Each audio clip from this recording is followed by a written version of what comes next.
Encuentro, enfoques y contrastes de ideas para la construcción de una ciudadanía informada, inclusiva, con justicia social y participación democrática. En Voz Alta. Muy buenas noches, tengan todas y todos ustedes, amigos de En Voz Alta. Pues prácticamente ya al final del año 2022, estamos ya en el mes que tradicionalmente usamos para la reflexión de lo que fue el año, de lo que sucedió.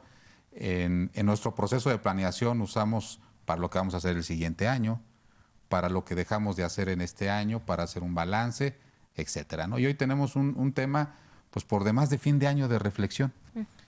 Y en programas anteriores, algunos de nuestros panelistas que siempre nos han acompañado, como es el caso del día de hoy de Arturo Marcial, de Arturo Maximiliano y de María Alemán, a quien les agradezco su presencia, ha salido constantemente el tema de la desigualdad.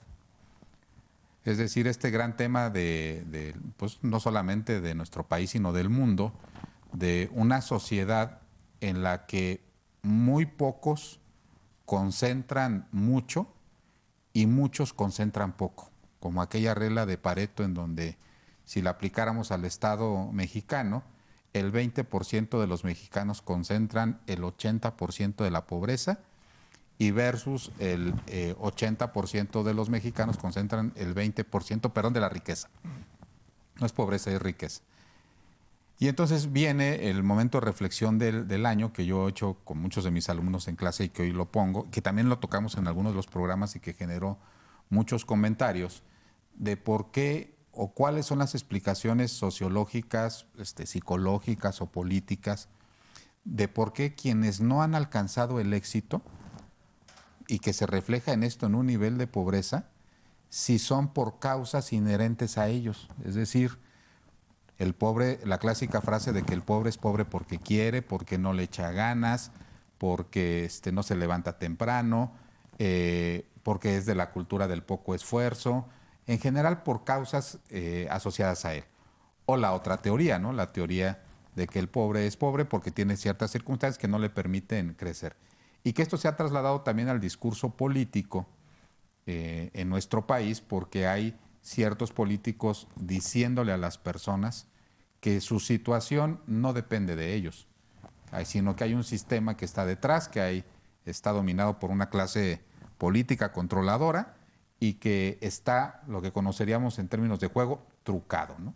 Y entonces, el tema del día de hoy es, la gente tiene éxito por una meritocracia, es decir, o estamos gobernados o tenemos una clase que nos gobierna o de ricos que está ahí porque son los mejores y los que están debajo de estas situaciones por causas personales y porque a su vez no son los mejores, o hay algo más detrás de todo ello. ¿Tú cómo ves este tema polémico, Mari? Muy polémico, de mucho análisis. Yo creo, soy una convencida de que sí existen ciertas condiciones que nos ponen en un piso disparejo. Y por poner solamente algunos ejemplos, creo que la alimentación es una de ellas. Y está comprobado, por eso comenzó en su inicio el proyecto o el programa de los desayunos en caliente, de las aulas cocina, ¿no? ¿Por qué? Porque está comprobado científicamente que un niño que tiene hambre no aprende igual, ¿no? Por poner solo un ejemplo, pero me voy también a una condición física, ¿no? Por ejemplo, no tener, o más bien, no tener la posibilidad de tener a lo mejor una estufa eléctrica, pues genera un daño irreversible a la salud, a los pulmones, principalmente, esto es un tema, un sesgo que enfoca mucho hacia las mujeres, ¿no? Y eso, pues cuando te va mermando la salud, tampoco te pone en una condición de piso parejo. Pensemos en cosas más modernas, el acceso a Internet, ¿no? El acceso a Internet, que para nosotros es tan fácil a lo mejor como agarrar tu teléfono y ya es algo que realmente no haces conciencia, pero hay muchos lugares, te pongo ejemplos de comunidades que están, no creas que ni en la sierra, cerca de Bernal, en donde no hay ni señal de teléfono. O sea, hay que hacer la gestión con alguna empresa para que coloquen una antena y por lo menos tengan acceso al celular, deja tú al servicio de Internet. Creo que este tipo de condiciones sí nos colocan en un piso disparejo y entonces digamos que es como una carrera. No todo el mundo está partiendo del mismo punto de inicio, de arranque. Hay quienes están partiendo a lo mejor con 200 metros de ventaja, otros a 50, otros a 100 y otros desde cero. Entonces, ¿qué te quiere decir esto? Bueno, pues que la probabilidad de que el que arrancó un poco más avanzado, con condiciones de privilegio, pues pueda llegar con más facilidad a la meta. Entonces, yo sí creo que ese es principalmente el reto que tiene el gobierno. Yo estoy convencida que el gobierno lo que debería de estar haciendo, lo que debe de hacer es enfocar sus esfuerzos en que exista un piso más parejo para que entonces sí dependa del esfuerzo, del compromiso, del talante, del trabajo que uno pone, el superar y el salir adelante y entonces hacer posible el cambio de una condición económica. Arturo, yo veía hace algunos días en las redes sociales un youtuber, si se le puede decir así, o un influencer ahora, de apellido Salinas. No sé si tenga algo que ver con el señor Ricardo Salinas, pero... Que sí nos dicen. Desde su residencia decía, pues los que están ahorita de flojos en su casa no ganan dinero y yo soy rico porque todos los días produzco y tengo la posibilidad de producir millones de pesos y hago inversiones porque yo me esfuerzo para mi familia y porque yo trabajo y por eso tengo lo que tengo. Los ricos merecen ser ricos, o sea, están ahí por un término meritocrático o porque las condiciones en las que nacieron, en las que crecieron, en las que vivieron, los llevaron ahí y no tienen mérito para estar ahí, o sí lo tienen. No, yo creo que cerrar este país como que no hay una alternativa si no naciste en sábanas de seda, me parece que sería algo completamente desincentivante socialmente hablando, ¿no? Creo que aquí hay historias de éxito impresionantes en México y que en un momento dado no tuvieron todas estas barreras de las que hemos hablado. Sin negar, por supuesto, estoy completamente de acuerdo con María, o sea, el piso no está parejo y evidentemente cuesta mucho más trabajo construirlo sin tener los elementos básicos de alimentación, de educación, de salud, ¿no? Las oportunidades que a algunos se les dan simplemente estudiar, otros se les cierran porque tienen que trabajar, de niños, ¿no? Pero cerrar la posibilidad de que estas personas que no han tenido esta cuna, digamos, donde tienen estos elementos básicos para poder crecer, pues reitero, creo que sería algo que a la sociedad no le vendría bien este mensaje. También a la mente, no diría ni siquiera apellidos, pero un dueño de una línea aérea importante en México que empezó con un diablito en una central de autobuses, ¿no? Entonces yo creo que esas historias de éxito también hay que tenerlas muy presentes, ¿no? Que sí hay una recompensa al trabajo, que viene aunado también pues, de la inteligencia. Y hay inteligencia que es completamente parte integrada con la persona independientemente del origen donde haya nacido en términos de económicos, socioeconómicos inclusive, ¿no? Porque no solamente se te cierra la parte de las alternativas de acceso a los elementos materiales, sino también sociales, ¿no? Que tienen otro factor ahí importante. Entonces, creo que la lucha, o al menos lo que yo lo entiendo como parte de hacer gobierno, pero no solamente el gobierno, también de la sociedad. La sociedad ha olvidado mucho que esta disparidad que se da mucho en muchos lugares del país, aquí mismo en Querétaro, afecta a todos, inclusive si tú dejas que se siga ampliando esta brecha, pues tienes consecuencias muy malas socialmente en términos de drogadicción, de delincuencia, de consumo, ¿no? Una sociedad que se genera esta disparidad económica, pues muchos de los negocios, muchas de las empresas, muchos de los productos no tienen mercado porque no tienen consumidor. Entonces, ahí me parece que una necesidad de que entendamos como sociedad y particularmente como gobiernos que este fortalecimiento de los elementos básicos y también a la vez de la creación de clase media, pues es importantísimo, ¿no? Pero para cerrar un poco la pregunta, Charlie, yo no creo que debamos ponerlo tú naciste así y estás condenado al fracaso, e incluso tú naciste acá y tienes el éxito asegurado, porque también historias de esos hemos visto en caída libre, ¿no? Ahora, complementando esa teoría, bueno, si los ricos son ricos por mérito propio, como menciona Arturo, aunque los casos no. Hay muchos que es por herencia. Por herencia, pero... ¿no? A ver, hay formas de obtener riqueza. Por herencia, por matrimonio, por trabajo. Es que es en serio. Sí. Es que ese es el tema de fondo, porque la siguiente tema, que es materia de un sociólogo, es porque si el primer enunciado es cierto y los ricos son ricos por mérito, entonces los pobres son pobres por demérito. Por demérito, ¿sí? Sí. Y porque no hacen lo que tienen que hacer. Y eso va en contra de su estima social. Entonces, yo soy culpable por ser pobre y eso me genera pues cierto grado de frustración. ¿Tú sientes eso en la sociedad, Arturo? Yo creo que hay que empezar la reflexión, Carlos, como acotando cuál es la narrativa que se esgrime por todos lados de la sociedad en torno a la meritocracia. Cuando hablamos de una sociedad meritocrática, es decir, el poder del mérito, se refiere a que alcanzan ciertos objetivos aquellos que tienen como, digamos, una disciplina en el cumplimiento de metas y objetivos, y en base a tu mérito, en base a tu esfuerzo, en base a tu inteligencia, en base a tu dedicación vas a alcanzar estos objetivos. O sea, la meritocracia refiere que si haces este camino podrías alcanzar tus objetivos o el mal llamado éxito. Eso es la meritocracia. Ojalá fuera así. Ojalá.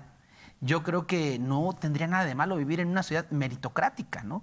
Me parece que es, no me quiero ver acercándome un poco a Tomás Moro, ¿no? En la utopía, pero me parece que sí deberíamos de aspirar a una sociedad meritocrática. ¿Qué pasa en las realidades actuales, Carlos? Hay por ahí varios influencers y gente y demás, ¿no? Que presenta a través de esta pantallita de retina de 14 pulgadas o de no sé cuántas sean estas pantallitas de 9, pues que hay una aspiración a que si te esfuerzas puedes lograr ciertos objetivos. Lo cierto es que en México hay condiciones estructurales, como ya bien lo refería María, que ponen a unos en desventaja y por más que se esfuercen, tienen poca probabilidad. Sí los hay, decía Arturo, y eso está medido en porcentajes, tocayo, menos del 2% de la gente que se esfuerza, o sea, solo el 2% de la población de clase baja, como si lo dividiéramos la sociedad en deciles, como lo hace el Coneval, por ejemplo, entenderíamos que solo ese 2% de algunos miembros de esta capa de la sociedad podrán llegar a tener una movilidad social. Porque las condiciones son estructurales, tocayo. Si hay historias de éxito, o sea, sí las hay, pero esas historias tienen que ver, uno, principalmente con su capacidad intelectual de ser buenos en algo.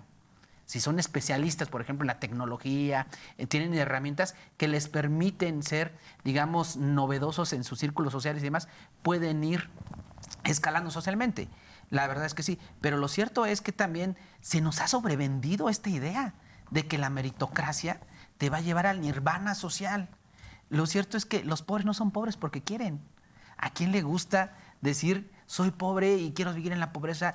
Para empezar, creo que hay una estigma muy, digamos, peyorativa del término y que desde luego hay que ir acotando, Charlie. O sea, eso no es cierto. Los pobres no son pobres porque, o sea, hay gente que tiene menos oportunidades, como lo refiere María, y hay gente que se esfuerza mucho y hay mucha gente que jamás podrá alcanzar ciertos objetivos porque no tiene la fortuna de algunas herramientas y que desde luego son condiciones estructurales y que de verdad, a ver, solo por poner un ejemplo,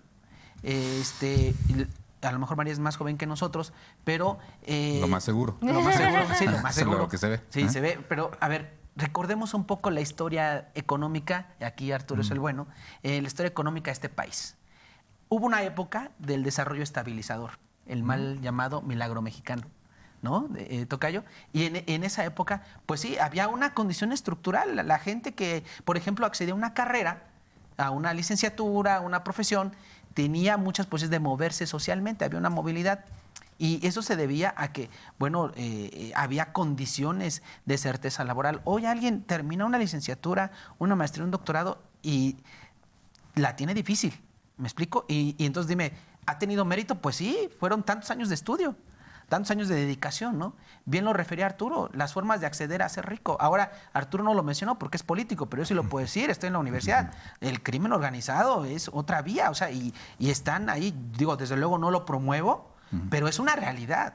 La gente ha tenido movilidad social a partir de delinquir. Pero ¿no? es el fenómeno de los buchones, ¿no? No, sí, entonces, por y eso se vuelve aspiracional, Charlie, ¿eh? Donde cierta gente ya siente una identidad y una realización personal a partir de sentirse influencer, subir su trocón y cosas de ese estilo que etiquetan como buchones, ¿no? Que no me gusta a mí tanto las etiquetas, pero que desde luego va por ese sentido. Entonces yo diría, a ver, los pobres, primero, no son pobres porque quieren, o sea, hay condiciones de azar biológico que te hacen nacer en un círculo y que donde naces, pues eso ya está más que dicho, ¿no? El hombre es producto de su tiempo y sus circunstancias. Y habrá unos, que son los pocos, que se sobrepondrán a eso, que podrán...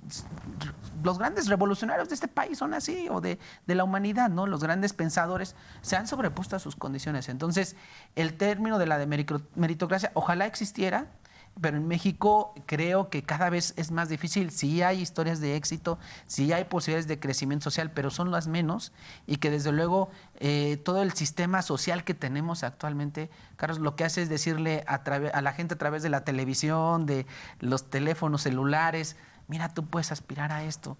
Estamos moviéndonos en una sociedad aspiracional cuando la verdad es que pues, la realidad es otra, ¿no? Entonces, yo me quedaría con eso, Charlie, como un primer comentario, decir, no es cierto eso de que los pobres sean pobres porque quieren. Hay unas... Y luego, si quieres, entramos a otro debate súper interesante, ¿no? De que los que están en contra, por ejemplo, de políticas públicas que meten ahí para mermar esas desigualdades. Pero fíjate, yo me quedaría a lo mejor con este mensaje para quienes nos están escuchando. Yo he creído siempre que el discurso meritocrático es una trampa. Porque tú le dices a las personas, inclusive a veces como docentes se los decimos a los alumnos, o peor aún, como papás se los decimos a los hijos. Prepárate, estudia, ve a la escuela, échale ganas, titúlate, consíguete un trabajo, y esa es la clave del éxito. ¿Y qué sucede, por ejemplo? Que quien hace todo eso y se hace médico, que es una de las carreras o una de las profesiones más absorbentes desde el punto de vista académico y que seguramente muchos de los médicos, si no es que casi todos, son gente muy inteligente, pues termina todos sus años de preparación, se va al Seguro Social y gana 30,000 pesos. Y ya cuando le dan su primer salario dice, bueno, estos 30, yo ya hice todo lo que el discurso meritocrático me dijo que tenía que hacer, o sea, yo ya llené mi receta. Y te apuesto que de los gentes que nos están escuchando hay miles de estos casos. Yo ya fui, hice todo lo que me dijeron que tenía que hacer en este discurso y simplemente el éxito, por lo menos reflejado en monetario, no llega. Y eso quiere decir que el sistema tiene trampas, ¿no? Que es lo que sostienen algunos teóricos de este asunto. ¿Cuál es una de las trampas? La actividad a la que te dedicas y la sociedad de mercado en la que vivimos. Esta sociedad de mercado privilegia a los jugadores de fútbol. Entonces te encuentras un jugador de fútbol que a lo mejor por partido gana 2 millones de pesos. Yo no lo sabía, pero este señor Messi cobra $2 millones por una publicación en su Instagram. O sea, ya no digamos jugar un partido de fútbol, que sería su arte, sino poner una marca en su Instagram. O lo que cobró con esta fotografía con el otro futbolista muy famoso, ¿cómo se llama? Cristiano Ronaldo. Cristiano Ronaldo, ¿no? Esta fotografía donde parece que no están jugando fútbol, sino que están jugando ajedrez, ¿no? Sí, que claro. la pura foto de Louis Vuitton, de marca Louis Vuitton. Yo no recuerdo la foto, pero por lo menos se ve que no han hecho una jugada, güey, ¿no? Pero, bueno, pues a lo mejor saben jugar fútbol, pero no ajedrez. Esa fotografía costó millones de pesos. Entonces, la sociedad de mercado, que es una trampa, privilegia actividades que no son necesarias para el bienestar de la sociedad. Y esa es una trampa del sistema. Y castiga a las que sí son necesarias, como a los científicos, como a los docentes, como a los médicos. Y eso sí puede ser una política pública. O sea, sí podemos poner, y a lo mejor aquí van a sacar otra vez 3 clavos y nos van a crucificar, sí deberíamos de estar pensando en actividades con ingresos máximos, así como estamos pensando en actividades con ingresos mínimos, porque esta sociedad de mercado genera millonarios artificiales. ¿Sí? Y entonces depende en qué parte de la historia hayas nacido, ¿no? Si naciste en la Grecia antigua y estudiaste y eres filósofo, eres una persona valiosa en la sociedad, con buenos ingresos. Pero ¿dónde están los filósofos en el siglo XXI? Querían desaparecer algunos países, ¿no? Creo que España era uno de ellos. Querían desaparecer inclusive hasta las licenciaturas en filosofía porque no les ven una utilidad en esta sociedad de consumo. Y así podríamos hablar varios programas de las 5 o 7 trampas que tiene el sistema, y una de ellas, la principal, es el discurso meritocrático, ¿no? Que es, tú haces todo esto y vas a tener resultados. ¿Tú has seguido el discurso meritocrático y te ha dado éxito, Mari? A ver, es difícil. No, yo creo que yo coincido contigo, y creo que también otro de los grandes problemas es la falta de proporción en la riqueza que hay, ¿no? O sea, tenemos, ahorita mencionaste por lo menos dos nombres de mexicanos, pues, que están dentro de los hombres más ricos del mundo, y luego tenemos un extremo súper doloroso, con realmente muy poca posibilidad de movilidad social, ¿no? Entonces, creo que ese es uno de los temas, ¿no? La redistribución de la riqueza. Y entrando a lo que comentabas, Artur, de los programas de transferencia directa, que yo creo que son necesarios, sin lugar a duda, que ayudan a cerrar esta brecha de desigualdad y a colocar un poquito la misma línea de salida. Sin embargo, me parece muy importante que la visión con la que se implementan estos programas de transferencia directa sí tengan una visión de raíz, es decir, haciendo un análisis, es decir, a ver, lo que es indiscutible es que uno de los temas que puede generar mucho mayor posibilidades de movilidad social es la educación. Bueno, entonces creo que tendríamos que estar enfocando que existan programas de transferencia directa, pero a lo mejor enfocados directamente a la educación, ¿no? A la alimentación, otro de ellos. Creo que tiene que estar muy fundamentado en el sentido de que sí se cierren esta brecha de desigualdad y sí coloquen a todas y a todos en un mismo punto de arranque y de salida. Y contestando a tu pregunta, Charlie, yo creo que es muy seductor el discurso de la meritocracia, sobre todo en términos políticos, porque además te voy a decir con otra, te exime de la culpa o de la responsabilidad, entonces te dice, pues sí eres así, y casi que pues no pasa nada si no haces nada ni le echas ganas, porque pues no lo hagas, no, casi no tienes posibilidad de salir de ahí, pero no es tu culpa. Entonces es una posición, permítame la expresión, cómoda, en el sentido de decir, pues ni tengo posibilidades de salir, pero tampoco es mi culpa, pues entonces no tengo nada que hacer, ¿no? Entonces creo que alimenta una parte pues de esta dependencia de la cual muchos políticos viven, ¿no? De hacerle creer a la gente pues que dependen de él o de ella para avanzar. Pero, a ver, tú que has estudiado los fenómenos electorales internacionales. En la elección Hillary-Trump, Hillary sale con el discurso meritocrático gringo, de vamos a construir este país para que quienes tengan las capacidades, las habilidades, puedan tener movilidad y puedan triunfar, porque Estados Unidos es la tierra de las oportunidades. Y Donald Trump sale exactamente con el otro discurso, diciendo, no señores, este país dejó de ser precisamente un país en el que eso sucedería. Y entonces le habla a una base de datos, a una base de electores, Son datos, Charlie. que al final de cuentas son datos. Sí, que acá sí. y les dice, no, señores, ustedes los han tenido sumidos en la pobreza porque el sistema está trucado y yo voy a mejorar ese sistema. Y entonces le habla a los estadounidenses pobres y les dice, no son pobres porque no le echen ganas, en contrapartida con el discurso de Hillary diciendo, pues si le echas ganas eres rico, ¿no? Y le resultó. ¿Tú así lo viste? Son coyunturas. Y curiosamente venías de un presidente que lo que había vendido era esperanza.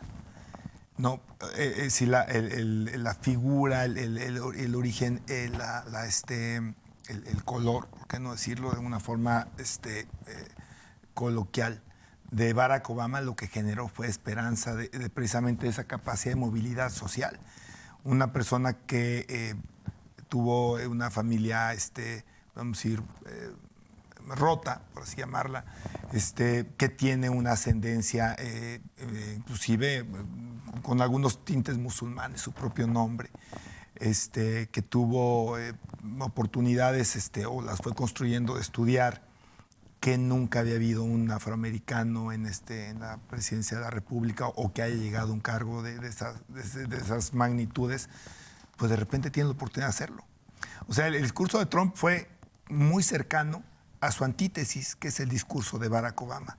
Entonces, me parece que fue un tema coyuntural, la verdad, con una mala campaña probablemente Hillary Clinton, con un Trump que encontró su electorado rápidamente.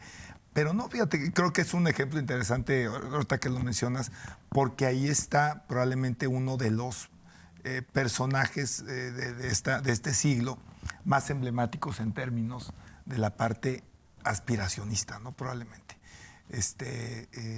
Quizá otro, en guardadas proporciones, por el origen quizá también de su partido y todo, pues es Lula en Brasil, ¿no? Un líder sindical, es una persona que estuvo en la cárcel, un poquito de historia de Mandela, ¿no?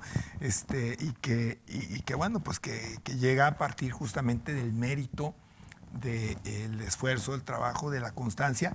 Y te digo otro, gusta o no gusta, quien pueda no parecerle, López Obrador. Es un proceso también de mérito, trabajo, de constancia, oye, a los que hemos estado en esto, que nos aquí sí te voy a excluir, tocayo. Es una auténtica friega física y mental. El proceso, estoy hablando del proceso político de López Obrador en busca de la presidencia de la República. ¿No? Pero ahí te va un tema de debate, pero decía un autor, a veces los casos de éxito parecen ser libros escritos en una biblioteca donde hay 5 o 6 libros que son de la gente a la que le fue bien, ¿no? Y decía este mismo autor, si por cada persona a la que no ha tenido éxito escribiera un libro, imagínate, ¿sí? O sea, no me fue bien, no me fue bien, no me fue bien, no me fue bien. Hice lo que le decía la Mercedes. Sí, pero no me fue bien, no me fue bien. Y entonces hay un libro blanco que dice, sí me fue bien. Conocemos el caso, digamos, aleatorio de López Obrador, que es una persona que se esfuerza y llegó a la presidencia, pero te apuesto que atrás debe haber 2,000 casos o 3,000 de gente que siguió el manualito y que no lo conocemos. Sí. Entonces parecería que la trampa meritocrática es que conocemos solamente los casos de éxito, pero no conocemos los casos que hicieron exactamente lo mismo y que no les funcionó. Oye, les funcionó. Ahí hay un caso inmediato, y digo, aquí otra vez nos aparte de la política. Ricardo Anaya lo trató de emular tan pronto como terminó esa campaña y no pudo hacerlo. ¿Por qué? Porque tiene otras cualidades, pero esas no son. No, o sea, y así debe de haber, ahorita se me venía a la mente varios luchadores sociales en Querétaro que lo han intentado y simplemente hay algo en la circunstancia que no lo consiguen. Pero bueno, continuamos después del corte aquí con Arturo porque nos va a contestar una interesante pregunta, un test que traigo para nuestros invitados. No nos dejen de ver, regresamos al corte. Continuamos en Voz Alta. Continuamos con este muy interesante tema el tema de la meritocracia. Y hay un pequeño test que vamos a tratar ahorita de contestar, pero vamos a empezar con Arturo, ¿no? Supongamos que hay una sociedad Arturo, totalmente meritocrática, en donde el rico es rico por mérito propio y el pobre es pobre porque no tiene mérito, porque no se esforzó. Y hay una sociedad paralela en otro universo, en un multiverso, en donde el rico es rico porque ahí nació, porque es parte de la élite y porque es su destino estar ahí. Y el pobre es pobre porque ahí nació y porque toda su vida va a estar ahí, porque está destinado a estar ahí. En estas dos sociedades, ¿en dónde te gustaría ser el rico?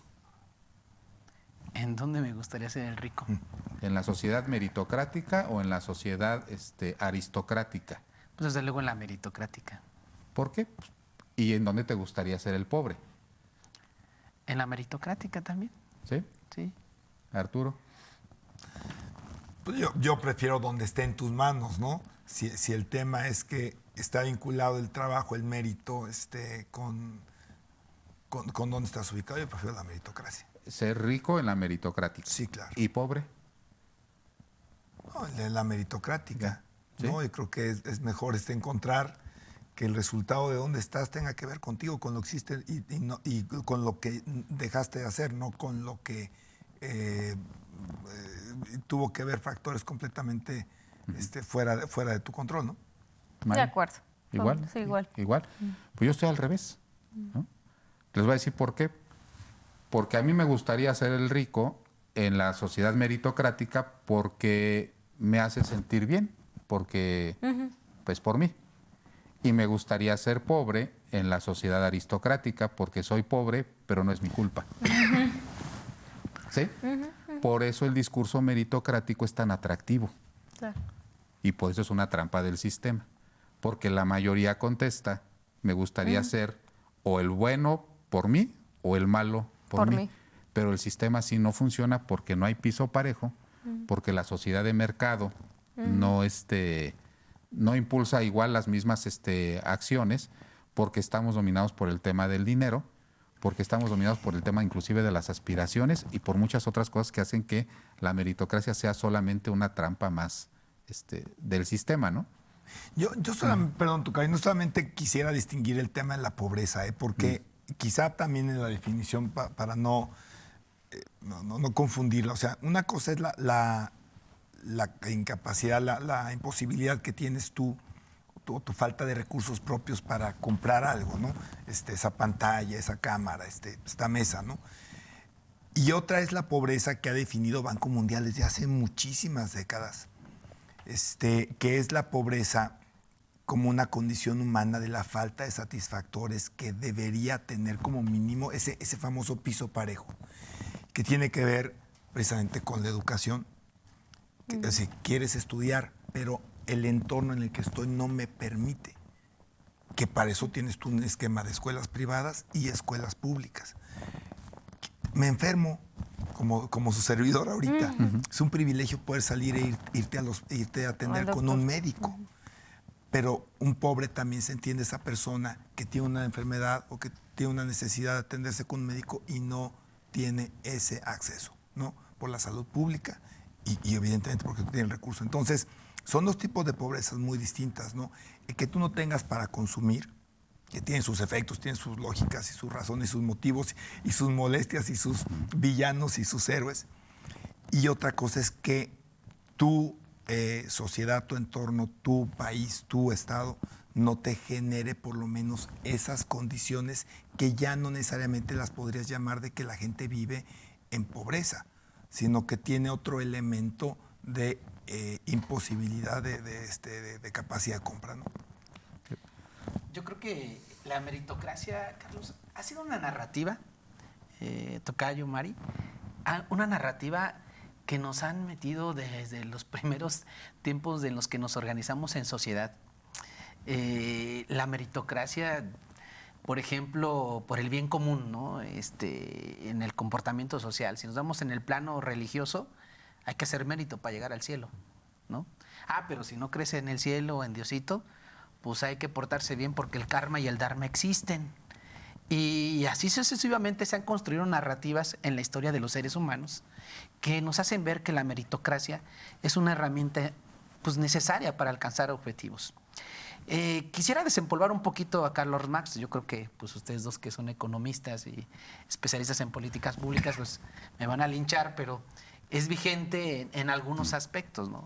Carlos Marx, si lo desterramos de ahí de la tumba y lo trajéramos de este programa, diría, pues esto de la meritocracia es un resultado del aparato supraestatal ideológico para la manipulación y control social, porque en la medida en que unos que detentan el poder, es de caso la burguesía, que a lo mejor ya rebasamos, repito, ese análisis, pues usan este mecanismo ideológico para tener satisfechos a la mayoría de la población, ¿no? En términos de que, pues bueno, si no eres rico es porque no has querido, porque aquí está el mercado, ¿no? Nuestra misma Constitución, aquí tenemos 2 abogados, establece que pues nadie puede ser molestado en sus bienes, ¿no? Algo así, y que podemos comprar lo que queramos, a ver, cómprenlo, ¿no? El tema sería cuáles bienes, ¿no? Si soy pobre, o sea, ¿en qué me van a molestar? Entonces la misma Constitución, bueno, pues tú puedes comprar un Mercedes, un BMW, ay, perdón, es televisora pública, no debe decir marcas, pero pues cómprenselo, ¿no? Estamos en un país libre y si tienes el mérito, pues hazlo, ¿no? Entonces, creo yo que en ese sentido, a lo mejor tendríamos que pensar que una cosa es el discurso contra esta narrativa falsa de la meritocracia, y otra cosa, Carlos, es decir, que uno sí estaría de acuerdo que existiera una sociedad meritocrática. A eso deberíamos de aspirar. O sea, no está mal la sociedad meritocrática. Lo que está mal es que nos vendan una narrativa donde los culpables somos nosotros de no obtener ciertos éxitos sociales, ¿no? Yo creo que hay una discusión también muy profunda sobre y esto lo traslado ahora a políticas públicas, a razón de lo que decía María. A ver, yo sí creo, como María, que sí, hay que entrarle a la política pública para darles un poquito de cancha pareja a todos, como decía ahorita Arturo, ¿no? El Banco Mundial y o sea, ciertas herramientas que a las y los ciudadanos permita pues competir más o menos, ¿no? O sea, yo creo que en definitiva y que sí, a lo mejor poder aspirar a una sociedad meritocrática, pero no puedes hablar de una sociedad meritocrática cuando hay unas desigualdades muy profundas. Entonces, y cuando por más que uno quiera, y yo lo veo al menos con ustedes que son políticos, ¿no? Yo los he tratado, digo, yo voy a ser una alcaldesa maravillosa, un alcalde maravillosa, de verdad, y veo el alcalde que tenemos, y no lo conozco personalmente, ni lo he tratado mucho, pero pues digo, no sé, o sea, ¿a poco, si ustedes hicieron lo que le marcaba el manual, ¿no? Le echaron ganas a sus campañas y de verdad, no, lo digo en serio, ¿no? O sea, no quería poner ese ejemplo, pero qué bueno que tú lo sacaste, ¿no? O sea, lo digo de manera honesta, o sea, yo creo que este tema de la meritocracia, pues está sobrevaluado. ¿Aspiramos a eso? Sí. ¿Está bien tener y aspirar a una sociedad meritocrática? Sí. Pero no decir que es eso, y yo creo que María va a tocar ese tema que ya lo mencionaba por ahí, que más bien el mal llamado, y lo digo, éxito social, depende de otros factores que seguro María los abordará con mayor precisión. Pero fíjate, este señor que se ha clavado en el tema de la desigualdad, que es Stiglitz, este economista, sacó un libro muy pequeñito, que es El estudio de las desigualdades, y inclusive en la portada dice, si no hacemos nada con las desigualdades, dice, para el 2030 ya no van a ser dueños de la riqueza humana quienes la generaron, sino los hijos de quienes la generaron. O sea, hubo un periodo de auge de las grandes fortunas del mundo que debe estar versando de los 70s al año 2020, y ellos fueron los que generaron la riqueza. Estamos para el 2030 en donde empiezan a tomar el control de esas grandes riquezas los hijos de estas personas. Si no ponemos el impuesto sobre la herencia, en otra generación más vamos a tener una concentración de riqueza ya no basada en la meritocracia. O sea, ya la trampa de la meritocracia ya había cumplido su misión. Ya va a ser una plutocracia extrema, porque no van a ser los dueños del capital quienes lo generaron, sino los herederos de esto. Entonces urge a una serie de políticas públicas que graben el tema de las herencias. Y ya ahí sí ya va mi comentario, que va a ser la pregunta con Mari, ¿no? Andrés Manuel podrá hacer todo, pero realmente no ha tocado las fibras sensitivas de una reforma, como sí lo hizo Peña, de una reforma fiscal, ¿no? ¿Tu opinión? De que no hay, no ha habido. O si debería de haber una gran reforma fiscal que pudiera Sí, por redistribuir la supuesto. riqueza, sobre todo en el tema de las herencias, ¿no? Yo creo que sí, y visto desde todos lados. También, o sea, un tema, una reforma fiscal pues, mucho más federalista, que apoye mucho más a los estados, no solamente al individuo, ¿no? Creo que de que es necesaria. Me parece que es una posición muy cómoda porque al final de cuentas es este uso político del discurso de la meritocracia, desde donde te disculpo, excuso de tu condición en la que vives, pero además fomento que me necesites a mí como gobierno, generando programas de transferencia directa que no atacan de raíz esa desigualdad. Eso para mí es lo que sucede puntualmente con el presidente. Punto de vista notarial, ¿no? Hoy, por ejemplo, fíjate cómo está nuestra ley. Hoy exenta del pago del traslado de dominio, ¿cuántas propiedades?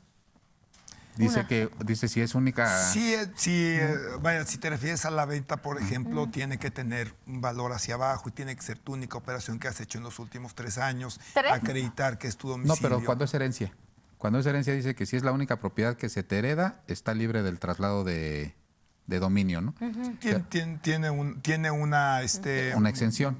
Sí, O sea, una consideración. fíjate cómo está el sistema mexicano, ¿no? No solamente no la grava más, sino que la exenta del pago de las Pero dice que sí es la las cosas única, únicas. ¿no? Mira, a ver, también hay un poquito de mito en el tema de la impuesto a las herencias, que existen en varios países, ¿no? Si quieres capitalistas, como le queramos llamar. En Estados Unidos le han dado la vuelta por la figura del fideicomiso. Claro. Por eso es que muchas de las grandes fortunas de Estados Unidos están concentradas en un fideicomiso, ¿no? O sea, la recaudación que tiene el sistema norteamericano en términos tributarios pues es muy menor, porque pues todo el mundo utiliza la herramienta con la cual le das vuelta, ¿no? Entonces, yo veo, por ejemplo, ahí, siempre le cargamos las pulgas a un perro que se llama el gobierno. Siempre. Es que yo lo que sí estoy molesto por él, lo traigo en mi Twitter como parte de mi avatar, ¿no? Yo sí creo que los grandes cambios los tiene que hacer la sociedad. Y hay 2 maneras de hacerlo. La sociedad representada en el gobierno, que esto es un poquito, desgraciadamente, ya como medio idealista, ¿no? Que nuestros representantes populares, y lo digo con respeto y cariño a muchos que admiro, pero que nuestros representantes populares van a llevar esta expresión de las necesidades sociales de las gentes que representan vía el voto, ¿no? Pero el otro es la decisión de la sociedad como tal. Otra vez entrando al tema internacional, tú lo decías, hablabas de Joseph Stiglitz, ¿no? De esto que decía, de este cambio de los que son billonarios por meritocracia y los que serán billonarios por herencia, ¿no?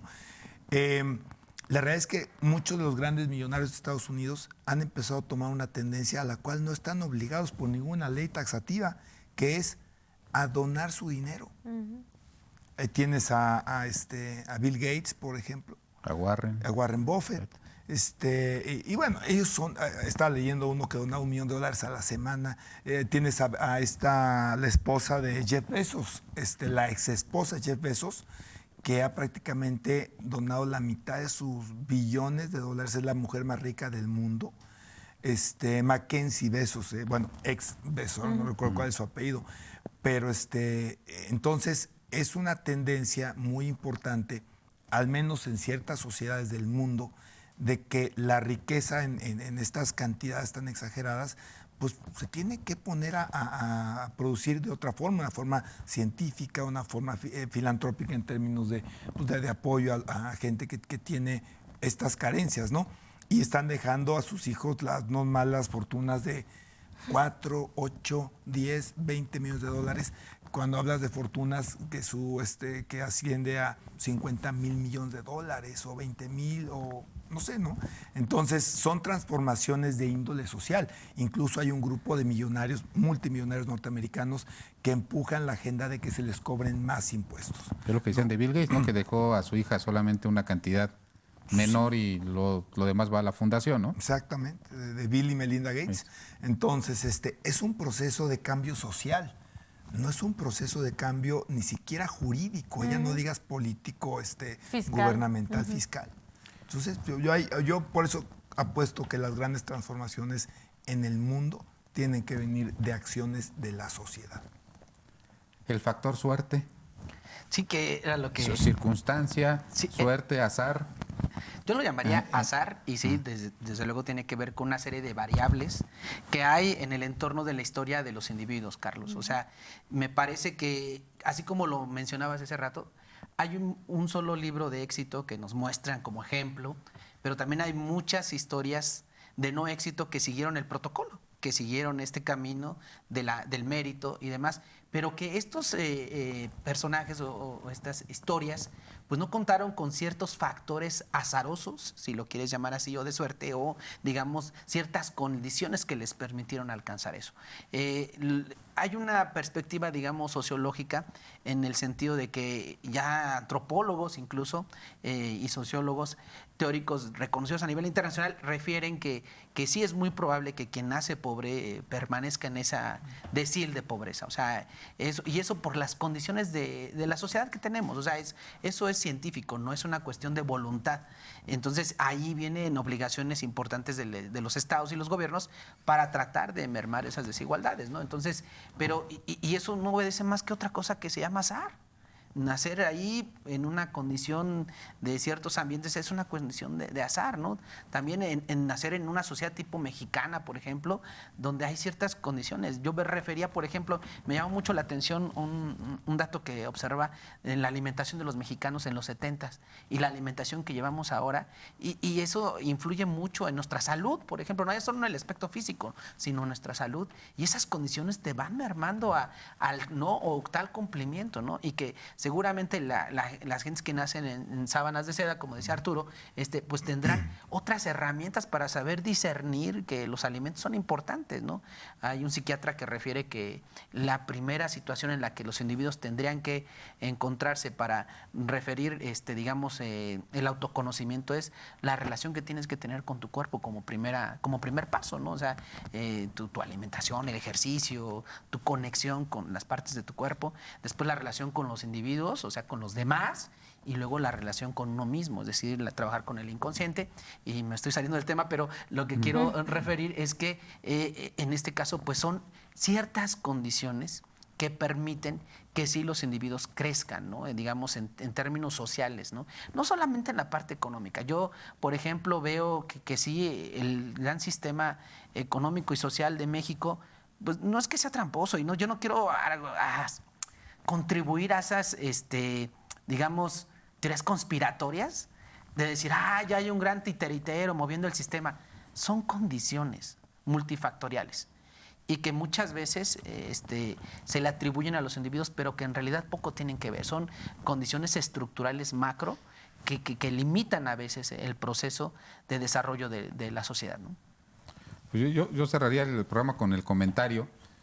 No es el mío, ¿no? Es el de varios autores. Dice que en la medida en la que quienes han sostenido o ostentado el éxito tengan pues el razonamiento, el conocimiento y a lo mejor la conciencia de que parte de esto no se deriva de su esfuerzo, sino de ciertas circunstancias azarosas, azarosas, de dos cosas. Hay un libro que se llama El Cisne Negro, que es un tema hermoso. Nada tiene que ver con la película que sacaron, no, es un cisne negro que habla sobre la aleatoriedad y que habla de que somos el resultado de lo que nos pasó, pero somos mucho más el resultado de lo que no sucedió. Y por de lo lo menos, que no sucedió. de lo que no pasó. O sea, por ejemplo, una de las grandes explicaciones del éxito es de inicio que estamos sanos. O sea, si nuestra condición de salud fuera diferente, pues simplemente el éxito no se explicaría. Y a veces algo que es tan sencillo como eso, lo atribuimos a un mérito. Y entonces, en la medida en la que los que tienen éxito expresado así en esta sociedad, que se refleja a través de ingresos suficientes, no se la crean tanto de que es una situación personal solamente de él, sino de la circunstancia, podremos dejar de ver sobre el hombro a las personas que están en condiciones diferentes y que están luchando, igual que ellos, bajo circunstancias a veces más complicadas, bajo sus propias historias, y contribuiremos a que la estima social suba y que no encontremos políticos que jueguen con esa estima social y que lo vuelvan una tendencia electoral, ¿no? Pues por su atención, muchas gracias. No se pierdan la próxima emisión de su programa En Voz Alta.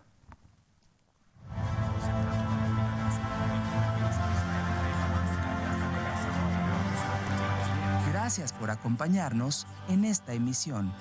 Esto fue En Voz Alta,